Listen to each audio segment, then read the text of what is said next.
Hi, I'm Justin Rothshank, and I'm here to invite you to the 12th Annual Michiana Pottery Tour, happening on September 23 and 24 in northern Indiana and southern Michigan. You'll find a list of the more than 50 participating artists, links to their web stores, and more information at www.michianapotterytour.com or on our Instagram page at Michiana Pottery Tour. Michiana Pottery Tour is a program of the new Northern Indiana Clay Alliance. We hope to see you this fall.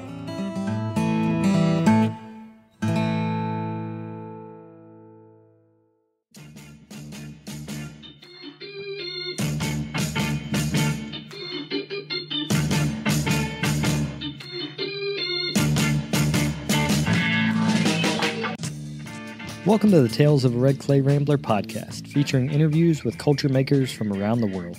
This is Ben Carter. I'm going to be your host. If you'd like more information on the show, please visit our website, talesofaredclayrambler.com.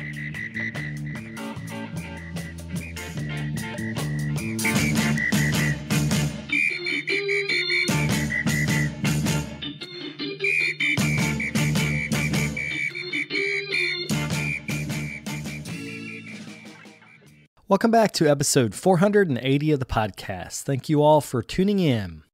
Today on the show, I talk with Lucy Fagella. She makes a variety of functional pots from her Western Massachusetts studio, including pots for the kitchen and a line of memorial urns that are used in burials. In our interview, we talk about the cycles of the studio, glaze development, and her path to making memorial objects. You can find out more about Lucy at her website. That's lucyfagella.com. In this interview, we also talk about the founding of the Asparagus Valley Pottery Trail, which is coming up on its 20th year. Lucy was one of the beginning members of that, and a few years ago, they started an early career fellowship for BIPOC ceramic artists. We talk about that a bit during today's interview, and I just wanted to throw a plug out there for the deadline for that, which is coming up on October the 1st. If you're interested in applying, you can find out more on the website. That's asparagusvalleypotterytrail.com. Without further ado, we'll get to the interview.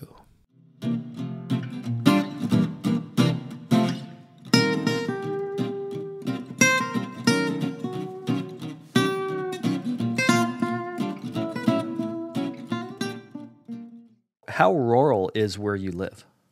I live in Greenfield, which is about 18,000 people. So it's considered, it's a town, but they call it a city just because of financial reasons.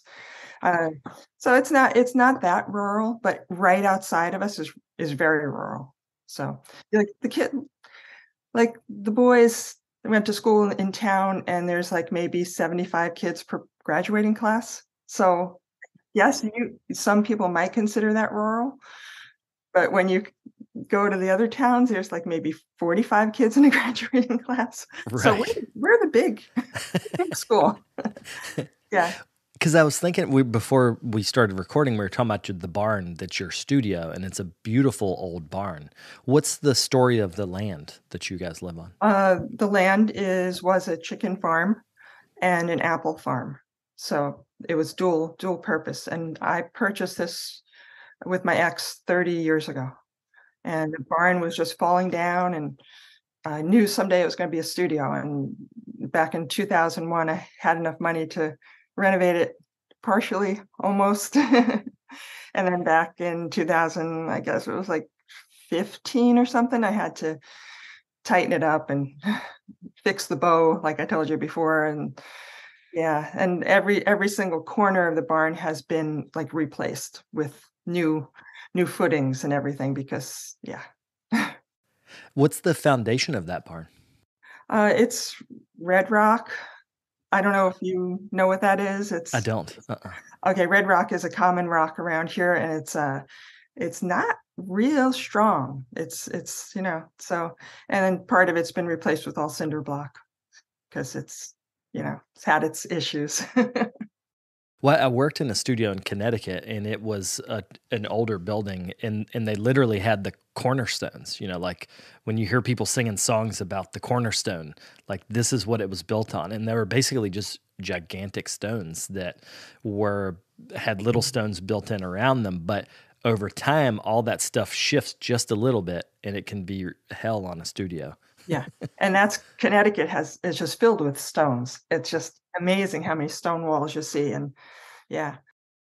Can you give us a little bit of a sense of like your progression? Because I know you finished Alfred in 85, was that right? Yeah. Okay.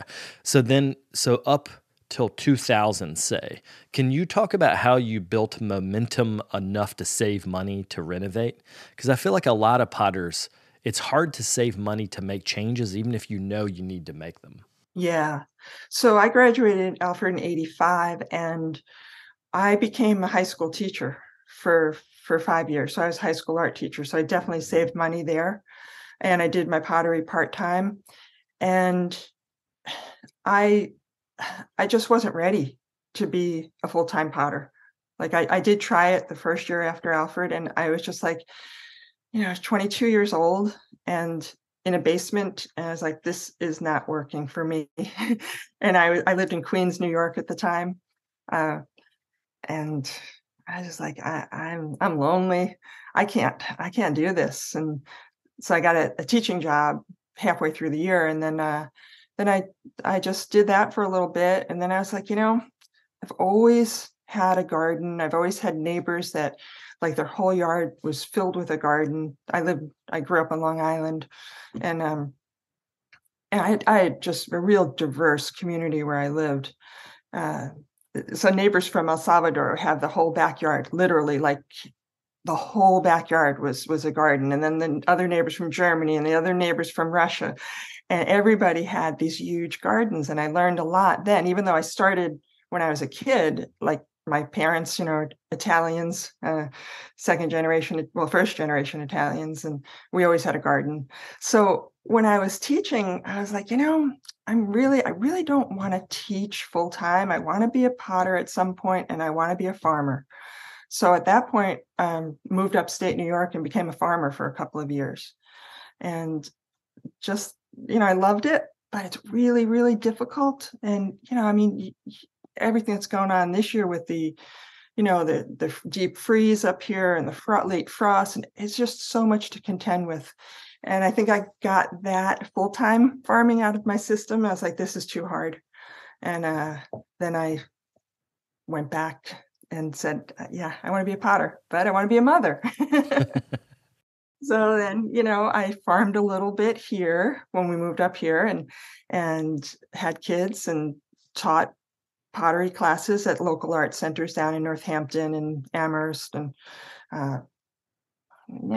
just made money that way and saved it, and got enough to renovate the barn partially, and then started teaching in my studio, and that always brought me money.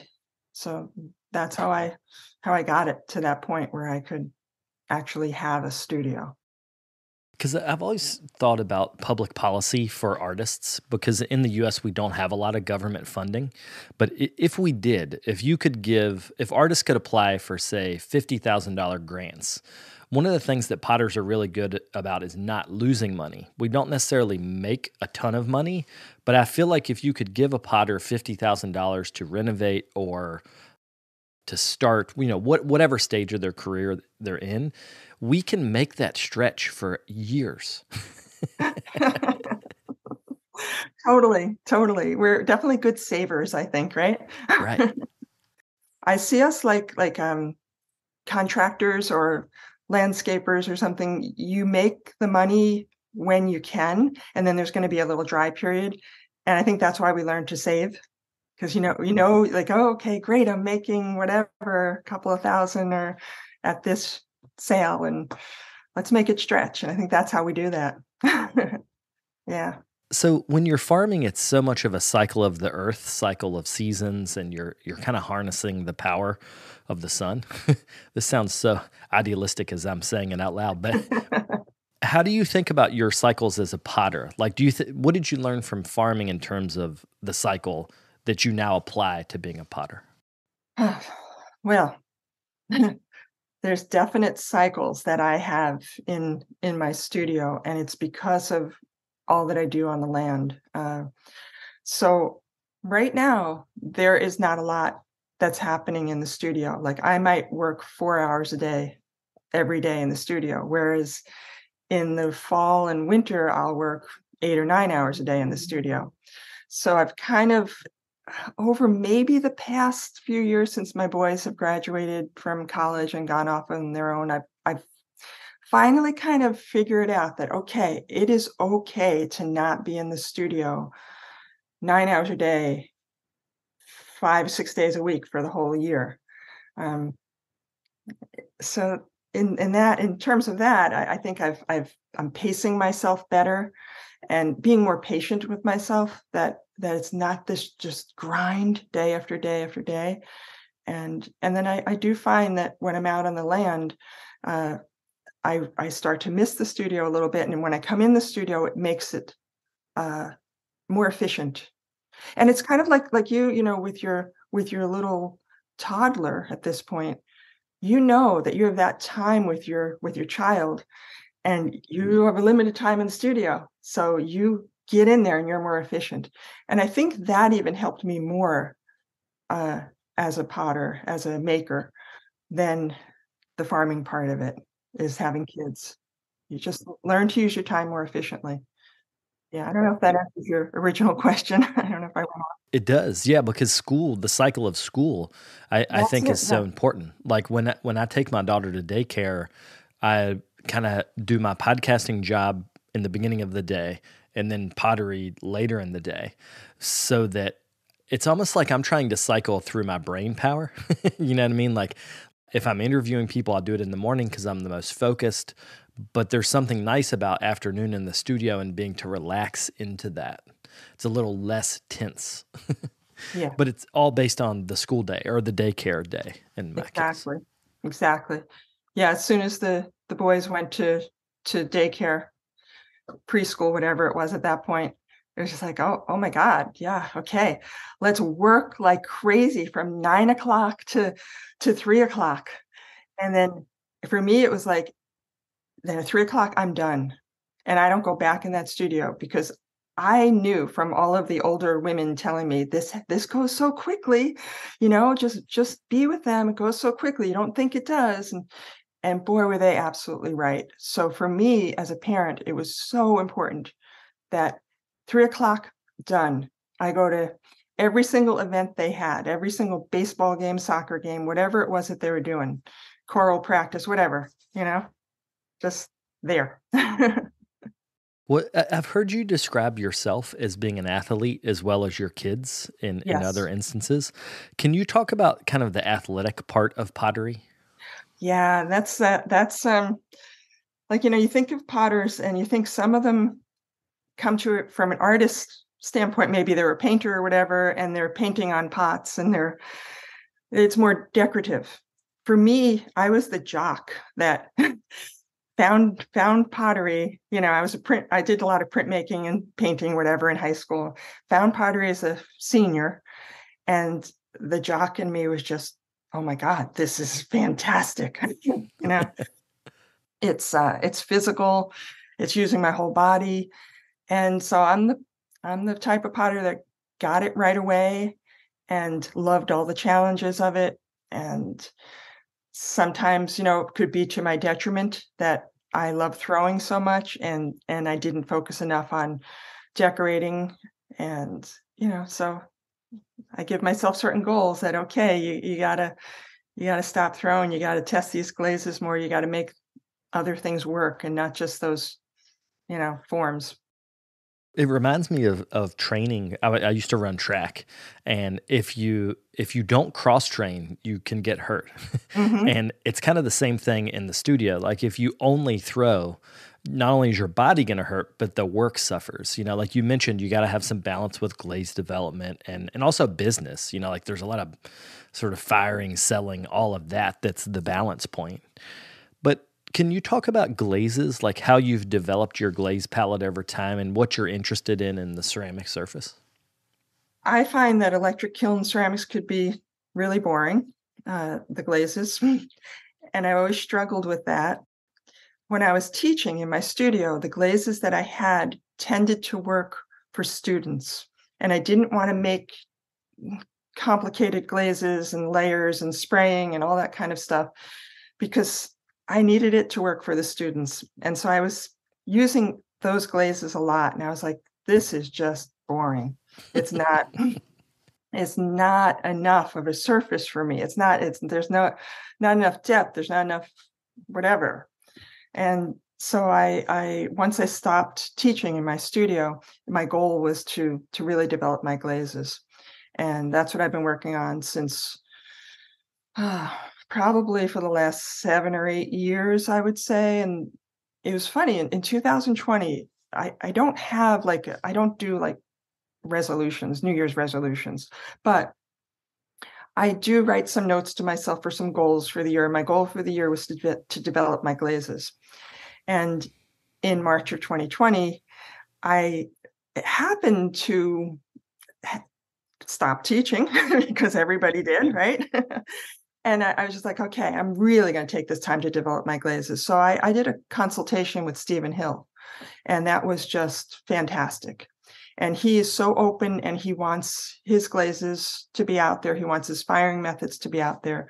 So I learned about his slow cooling, and that's where the microcrystals have developed from his knowledge of that. So, and I don't use all of his glazes. Like, he'll just freely give out his glazes, but I combine some of his glazes with some of my glazes, and I've really gotten some nice surfaces from that. And I remember when I was at Alfred, I was Val Cushing's glaze calc assistant for, I guess it was 3 years. And he always said, Lucy, anything you could do in cone 10 in electric kiln, you could do it in cone 6. And so he kind of helped me along that path. So I just kind of kept up with that. I knew I was going to be moving a lot, and I loved soda firing, whatever the wood firing at Alfred that we did. But I was like, I'm not going to have a wood kiln. I'm not going to have a soda kiln. I'm going to move. And I did move like 7 times in 7 years. And so I said, I have to work just with the electric and see what I could do. But it took a long time to get where I wanted to go with them. One of my favorite surfaces is a matte glaze in a soda kiln so that when the soda hits it, it frosts out. And it Yeah. actually just dawned on me that you're doing the opposite now. Like well, tell me if this is correct, but is it a gloss glaze that has matte sprayed over top? That's the crystal development, or how do you No, get it's that? actually, well, yes, there's one that is a matte glaze with a gloss sprayed over it. And let me think, there's a couple of gloss glazes with a matte sprayed over it. Yeah, that's true. But most of it is a matte glaze with a gloss sprayed over it. And that's how I get that. Because that interplay when you have the crystals developing on a clearer or a glossier surface is like total eye candy. Yeah, yeah. Like, I love it. I love following your Instagram when you unload kilns and you show what you've done. I'm like, oh, I gotta figure this out at low fire. It's amazing how long it takes to figure out, though, too, right? It's just the test tiles that I have is like hundreds and hundreds of test tiles, and I mean just probably hundreds in the past like 6, 7 years. Uh, it's crazy, and then you do it on the little test tile, and then you put it on a big plate, and it's like, oh, that didn't work. Or yeah, that worked fantastic, but then you put it on something else, and you know, how it is. So one of the things I've noticed is that you'll often make jars or things with lids. Like that's from salt cellars up to urns. Um, Lids are a big thing for you. So a lot of people shy away from that in the beginning because you have to be precise. But it feels like this is something you've made like your strength. And I mean, you've been making pots forever now. So can you talk about sort of developing comfort with making lids? Yeah.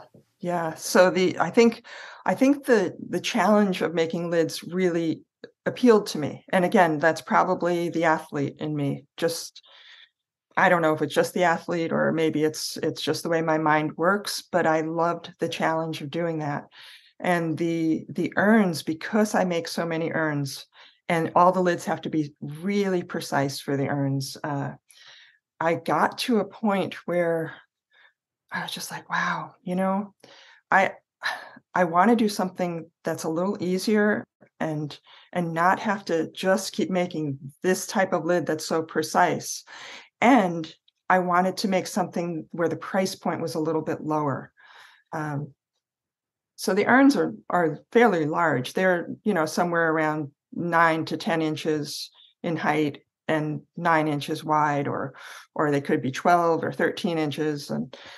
And I started to say, you know, I just can't keep doing this, like, and not have some other kind of thing thrown in. So I decided to make the lids on my salt cellars and little salt boxes and treasure jars, whatever they're called, very different from the urns. And I started making them in one piece. So I'll throw, one piece of clay and leave it a little thick in the middle and then cut it for the lid.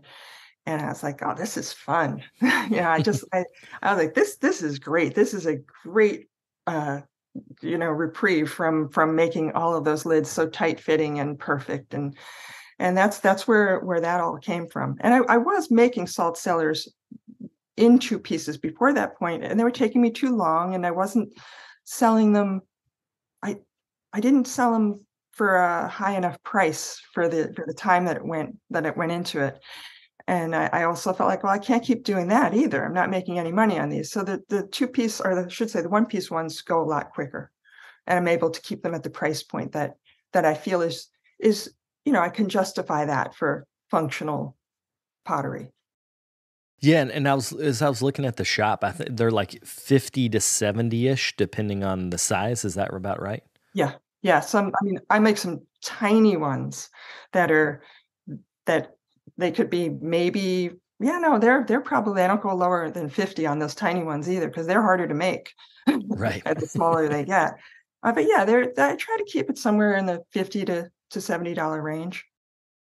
I also have made salt cellars, and I think I'm doing what you talked about, that I'm taking too much time, even though I love making them. So I think I was charging 95, but they don't sell very fast because it's a little bit too much for what it is. But I love the idea of a pot that sits beside the oven or that sits on the table, wherever it is in your kitchen. And I've noticed you kind of divide up your business into kitchen pots and then urns, which you've mentioned. That's for cremation, so it's about memorializing. So when did you start kind of dividing it up like that?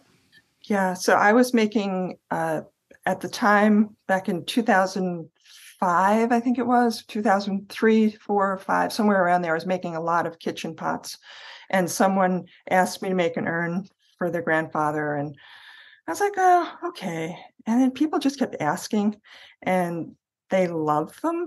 They're just like, "These are just beautiful, and you got to do this more." And so I was like, "Okay, I'll do it. This is fine." My whole upbringing kind of is the way my parents said, you always have to, do something in the community and not just work as an island. And uh, I was like, I could do this, I could do this whole grief kind of thing. And sometimes, I end up talking to people as they're in my studio buying an urn and they're crying, and it's all fine with me. I'm good at that.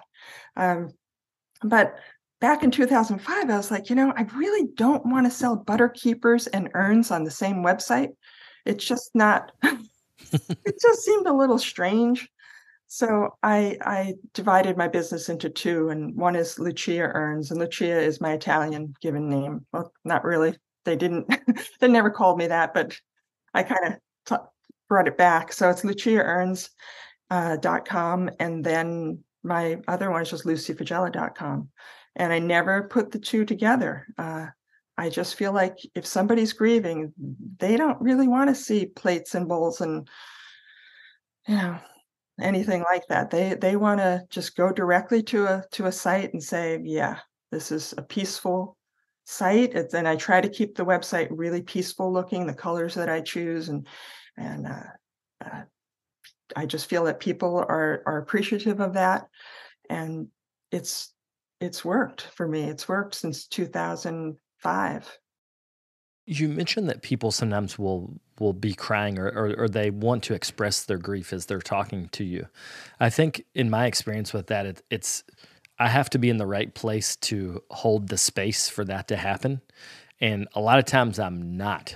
So how do you kind of keep your mindset in a way that you can be there for people that you don't know that well? I mean, a lot of these people you might get to know them, but in the beginning you don't know them. Yeah, I think it's just over time. I've just learned, uh, if I get a phone call, if I get a email and they say they wanna make an appointment to come over, I just before that time, I'll just be in my studio, I'll put quiet music on for when they come in, uh, and I will just change my mindset and be there for them. And I'll give them space, like, the urns are in a little bit of a different display area than my functional wear, and it's all on white shelves, and the other one is just, just regular wooden, finished shelves. So there's a differentiation between the 2 sections, and I just let them be over there, and I kinda, you know, fake keeping busy, give them some space and go, like, putz with something, whatever, clean the wheel or something, um, and then when they're ready, they talk, and then sometimes they start crying, and I'm there. I'm just ready. And I've learned over the years the right thing to say and the wrong things to say, uh, and it's worked. Like the other day, a woman came in and she literally just like, she said, "Can we just put these urns on the floor and can I sit with them?" And she sat down cross-legged and just looked at the urns, and she just was asking me questions, and she was an artist, and she was really friendly, and I just sat down with her, and we just talked about her dad. And it ended up, I knew her dad. I didn't know that, he worked in town, and so it was good. It was good. I feel like I'm able to do it. I know a lot of people can't, and maybe that's why other potters don't do this. I'm not sure. Um, I'm sure some people think it's really strange that I do this, and I don't care. I really don't care. I've gotten to that point in my career where it's like, I don't care. I'm making a living from this, and I'm doing something good, for people. And yeah, so my work's not in a gallery. That's fine with me. My work is doing what it's supposed to be doing in the world. And the urns are at least 75% of my business. That's what keeps me able to be a potter. Um, yeah, being a functional potter is not not that lucrative, as we all know. And I'm not saying that, making urns is lucrative, but it allows me to make the pots that I want to make, uh, for the kitchen, the functional stuff. And I tend to change. My work tends to change often because I get bored with things, but the line of funeral urns stays the same. I mean, they subtly change maybe over the years, but basically there's a line that I always have, and I've always had it since 2005. And then I'll throw in one of a kind urns just to keep myself interested. But I know, like I said, that's my job. Making that line of urns is my job. And and I would rather have that job than something outside the studio. Can you talk a little bit about green burial practices and the idea of a biodegradable urn? Because I had your work is the first I've ever seen that. Yeah. So I am have always been an environmentalist, always been very, my sister tells me I'm just one with the earth. And uh, I felt like for a while there that I was just adding to climate change, firing my kiln and digging up clays and digging up minerals and cobalt and whatever else. And I was feeling not great about the whole thing. And then people who buy my urns, I remember the first time someone came in and told me they were burying the urn, I was like, "Oh, like I didn't think of that. I thought people were just putting me in their house," and I had to keep a face that was like, "Oh, okay." I was like, "Wow, I put so much work into that and they're burying it." So those two things, the environment and that people were burying the urns, and they don't always bury them, but I said, "Well, why am I making something that's going to last forever if they're just going to bury it? And why am I using all this electricity? And so I started working on trying to make something that would just degrade. And it took me about a year of experimentation, making sure that okay, if I put this clay with paper, and it's not paper clay, it's definitely not paper clay, because that percentage is too low, and that's for when you want to fire it in the kiln. So it's a really, really high percentage of cellulose fibers, and maybe could be like 50-50, somewhere around there. And so I kept experimenting with the percentages and letting them harden. And then I did some experiments where I put them in a box and wrapped them up because I wanted to know if they'd be good for shipping. And I went to the side porch, and it's about, a 15-foot drop down from the railing. And I threw the box down, went down to get it, nothing broke. Wow. Threw the box down again, nothing broke. And then I took out all the paper, all the wrapping, and I brought it over to the other side of the porch, and there was some cement stairs. I threw it down, and one little piece broke off, and it was just fibrous. Like, handmade paper, how you can rip it, but it's still the fibers are in there. So at that point, I was like, okay, I could ship these. And that was 2009 that I started doing the biodegradable urns. And they just have grown and changed. And I'm interested in quilting, so I sometimes put quilt patterns on them. Sometimes I leave them natural. All sorts of different things. And I'm happy with it, but it's a whole change. Like you were asking before about, like, the cycle in the studio, or how do you pace yourself? So I just got through with a bunch of biodegradable urns, and everything changes. I have all these papers that I print. I print soy-based inks on the paper, and then I cut them into tiny pieces. So I have a table full of papers. I have another table full of, just equipment to paddle the papers in, whatever it is. And one of the wheels totally changes to biodegradable urn clay rather than my other white clay. And it's just a whole change. And that change takes place in a period of about a month to 2 months that I work on that. And then I don't do it again. I don't do it again until another maybe 6 months. And if anybody wants a special order, I might do one, but it just changes the studio so much. So the inlay, I was thinking was clay, but you're saying it's paper, because there's beautiful inlays that you do into the surface. The colored paper, yeah, that's colored paper, and so I leave the clay like little, almost leather hard, and I'll cut these papers and I'll wet each piece of paper, or I might spray the urn with a spray bottle, and I'll put the papers in there and create a pattern, some kind of quilt pattern, and then I'll take a paddle and I'll paddle it in the papers, and they just stay. They're in there.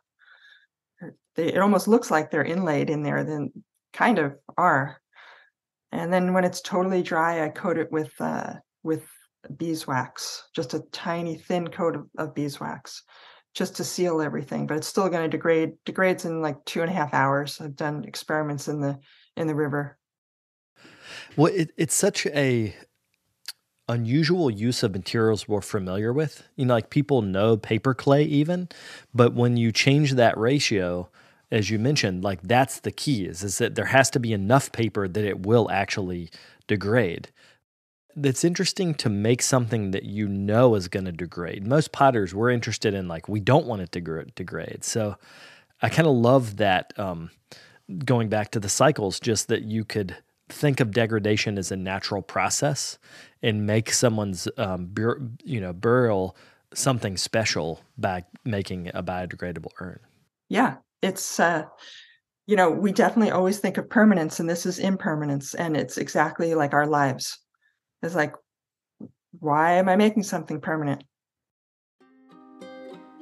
We'll be right back after a quick word from our sponsors. Hi, I'm Kara, content creator and Facebook wrangler for Amico Brent, bringing you ideas and support for your creative adventures every day. This week's episode is brought to you by Amico Brent. Find your favorite Amico glaze at your local distributor. Happy glazing! Today's episode is brought to you by the Rosenfeld Collection of Functional Ceramic Art. The collection exists as an online resource for research and inspiration, featuring photos of thousands of objects made by over 800 artists. The images are high quality and can be used with no permission required, making them a great resource for students and teachers. To find out more, visit rosenfeldcollection.com.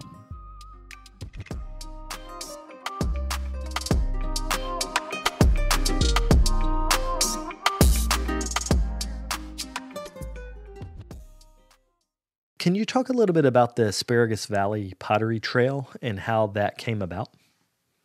Yeah, so the Asparagus Valley Pottery Trail began, well, we're going into our 20th year. So we're celebrating our 20th anniversary next April, the last weekend in April. And I was part of a guild. It's called the Asparagus Valley Potters Guild. I still am a part of it. And that guild was started by Angela Fina and Michael Cohen and a couple of other people way back in like 1978. And in 2003, I should say probably about 2002, we started talking about, well, the St. Croix Pottery Tour, they do a pretty good thing. And Mary Barringer, she was always a guest on at Bob Briscoe's house. And she'd come back and she'd tell us stories. And she's like, and Bob had all this food and all these people came in and it was just great. And she's like, we should do something like that, And I guess Angela Fina, a couple other people had been a guest or whatever. So the first year it was Angela Fina, myself, Donna McGee, Francine Azarico, and Andy Quint. We decided, okay, we're going to do this. And for some reason, Mary didn't do it that year. I don't remember why she wasn't in with it. And we said, okay, we're going to do it. And it cost us each $700 of our own money to get it going, to get it started, to do the printer and whatever else. And I think we all maybe made about $700 or $1,000 that first year. And then at the second year, I think Mary came in on it and Tiffany Hilton came in on it and a couple other people. And we ended up, we started with 5 people. We went to 9 people at one point. Now we're back to 8 people. We never had guests in the beginning. And now we each have like 2 to 3 guests. And it ends up being 25 potters at least in 8 studios. And it's a really, really nice tour in terms of the surroundings. Western Mass is just beautiful. So people are just aching to get out in the spring and travel around Western Mass, and it just grows every single year. It grows. It's crazy. This past year we were on the front page of the Boston Globe. Wow. Yeah, which was Congrats. nuts. Yeah, it was crazy. It was like Jamie Gugina, who's one of the potters, he happened to be firing his wood kiln while the photographers were there, and he was opening up the wood kiln and the flames were coming out, and the photographer was like in awe and took a picture of it. And I think there's this new thing in Massachusetts where they're trying to have positive news on the front page, and the editors must have saw that flame coming out and they were like, wow. And we all were like, we're on the front page. How could that be? We're a bunch of potters on the front page of the Boston Globe. And it was our second time in the Boston Globe. We were in the travel section one year. And we're like 2 hours from Boston. So we just had tons of people come from Boston. And we have tons of people every year. But, this year it was more. In 2 days' time, I've counted, I have about 500 people come through my studio. Oh, wow. Yeah. And this year I couldn't even count. It was just crazy. It was just crazy. So one of the things I love about the stories of these tours is that in the beginning, you just have this hope and dream, but you don't make money. Yeah. Like you mentioned, you basically broke even. But then now 20 years down the road, and this is the same with the St. Croix Valley tour, it's an institution in the region, you know? It's definitely, yeah. I think it really shows like faith in the process. Like we're going to create it and believe in it, and it'll happen. Yeah, definitely. And I think there's also strength in community. And we had the belief that if we joined together, we would sell more pots. So rather than, I've never felt competition in the pottery world because we're all so different and people like different things. So, they might like my work and not like somebody else's, and that's absolutely fine. So in that spirit of community, I think we were thinking, okay, this is going to work because we're people who like pottery. They're going to come and see more. They're going to come and see more potters at once rather than coming to one studio. And it worked. It definitely worked. And then there was a point where we were like, when we wanted to grow a little bit more, we're like, we don't want any more stops because that's too many. And people will only go to half. And they were even going to half because we have Hampshire County, which is the Amherst, Northampton area. And then we have Franklin County, which is the Greenfield, Shelburne Falls area. And there are just pockets of potters in both places. So sometimes people only do half. But we limited it to 8 and then brought in the guest. And now there's always a question of, well, if Northampton area has too many guests, then everybody's going to stay down there and not come up here. So we try to balance it out. And so far, it seems to be working. A couple of years ago, you all started, I guess this last year was the first year, a early career fellowship for BIPOC artists. Can you talk about the desire to create change in terms of racial equity, but then how you actually do that? Like, what was the talks you guys had in the beginning, and then what did you come up with? It was very hard to come up with that because we live in a rural area, and there are not a lot of people of color in this rural area. So we're like, okay, well, we could just invite some people from far away. And that didn't feel right. It felt like, it just felt a little strange to do it that way. And I don't know who came up with it. It might have been Steve DeBerge. I think he might have come up with it, but we discussed it and we're like, this is a good idea. Let's put out a call for BIPOC beginning artists, potters, and see what we get. And we did last year was our first year and we had 2 fellowships. It was wonderful. They were just beyond happy. And one was from Florida. She was working at an art center down there, Amy Sanders. Yep. Mm-hmm. Sanders. And then the other one was from Connecticut. I forgot her name. Yeah, Gladymar Rivera. Yes, Gladymar. Yeah. So they both did really well, and they were just so happy and so thankful. So originally we were only going to have 1 fellowship, but we're like, we got all these applications. We're like, let's do 2.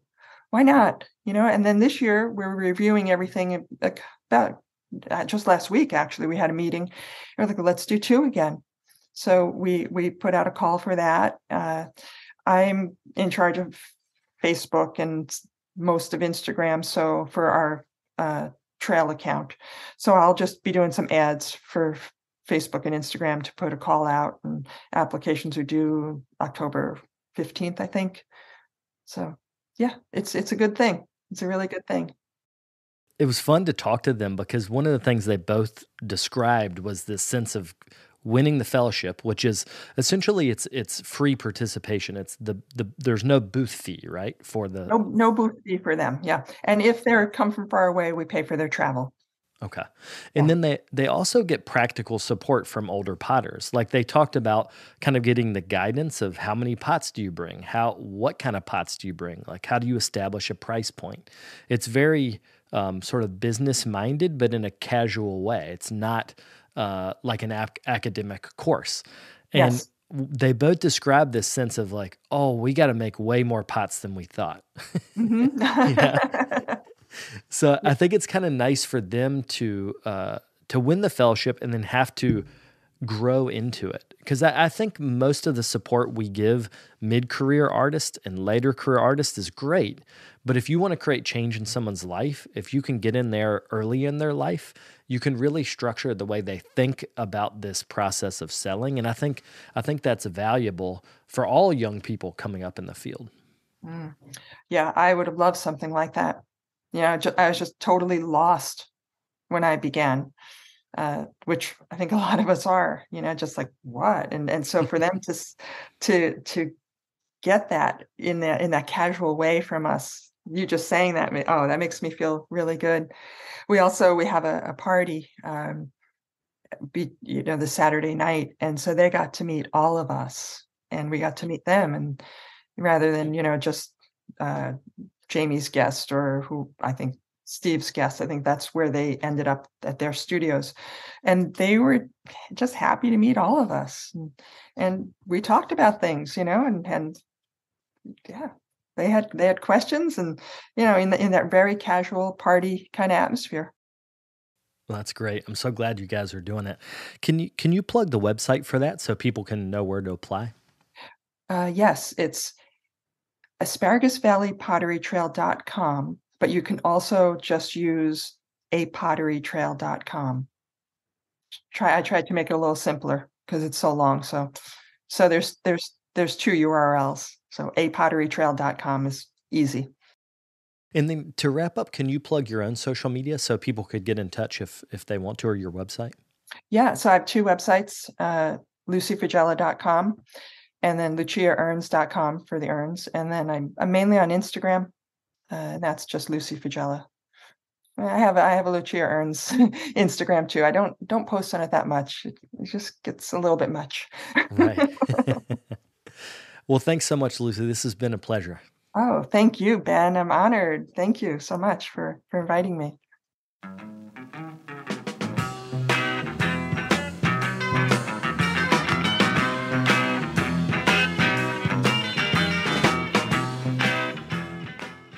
I'd like to thank Lucy for coming on the show. This is the first in a 2-part series about the Asparagus Valley Pottery Trail.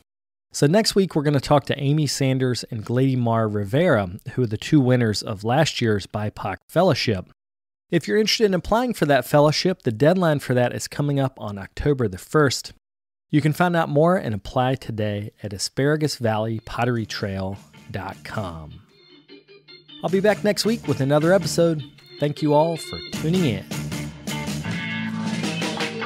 If you'd like more information on the artists on the show, or if you'd like more information about the workshops and events that I'll be having in the next couple months, you can follow me on Twitter, Instagram, and Facebook under Carter Pottery. Another great way to support the show is to leave me a comment on iTunes. To do that, search Tales of a Red Clay Rambler under iTunes Podcasts, and you'll find a page that's linked to our show. Thank you guys for the support.